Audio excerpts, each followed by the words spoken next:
Welcome, everyone. Today, we're going to journey together into the 7th juz of the Qur'an. And it's a part that asks a really crucial question. What happens after you've found faith? This is where belief meets the real world, the world of consequence. أعوذ بالله من الشيطان الرجيم بسم الله الرحمن الرحيم. You know, right at the very heart of this juz, the Qur'an just stops and poses this incredibly profound question, one that cuts right through all the noise of our lives. Do the choices you make, the things you believe in, do they actually matter? And the answer that comes back is so direct, so uncompromising. We're not talking about some abstract symbolic idea here.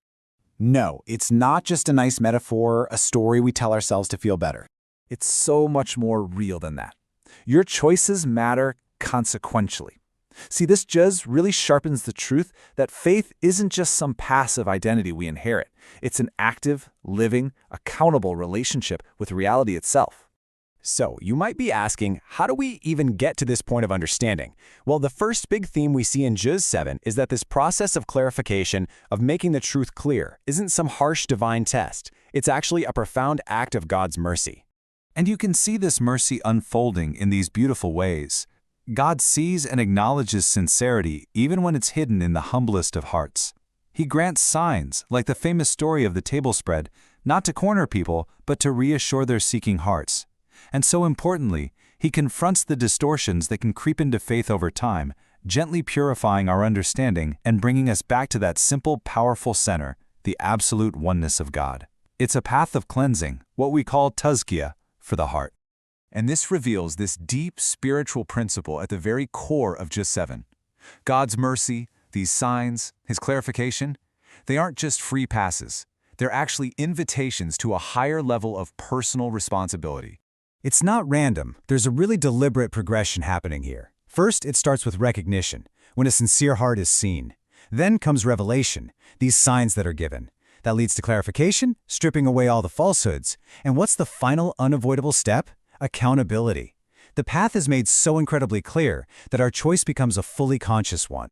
And this leads us right into Surah Al-An'am, which honestly has one of the most powerful and logical arguments for the core of all truth, the radical, absolute oneness of God, which we know as Tawheed.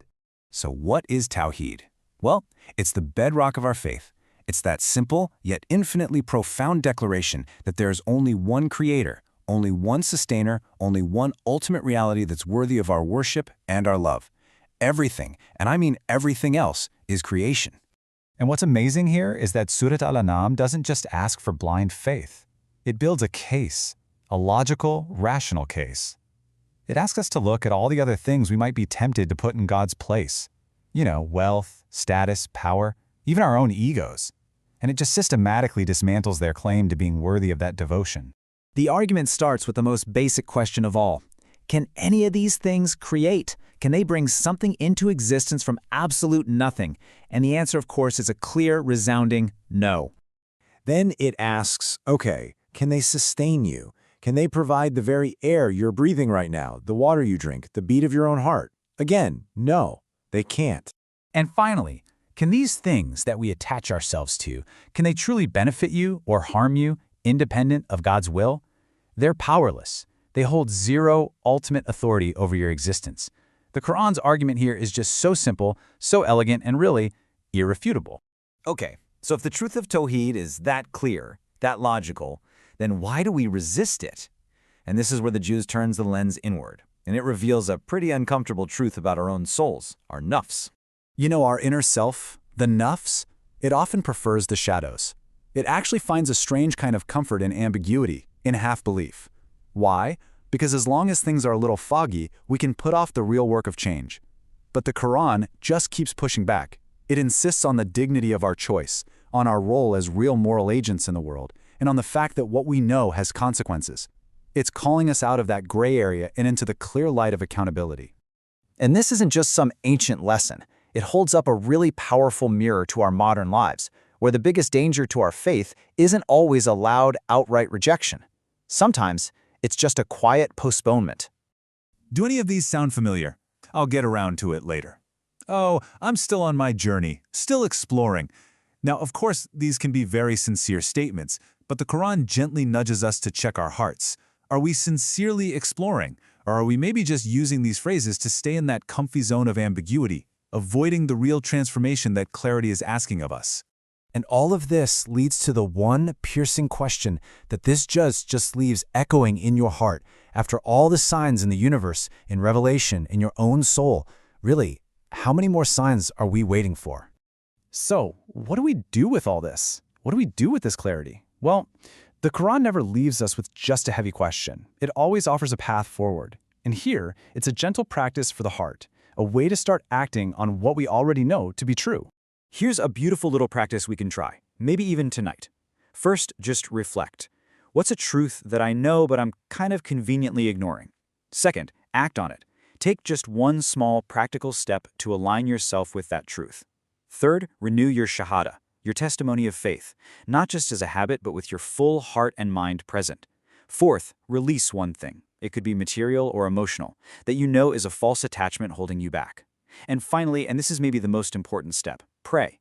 Ask God not just for certainty, but for ikhlas, for pure sincerity in your search for Him.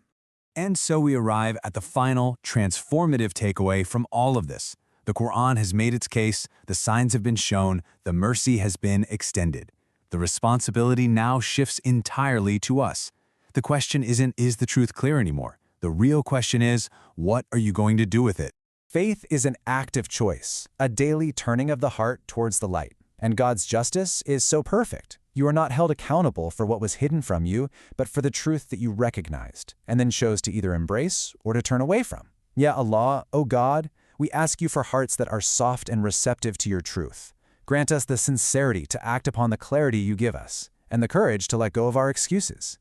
Please accept this small reflection from us and forgive all of our shortcomings. Amin.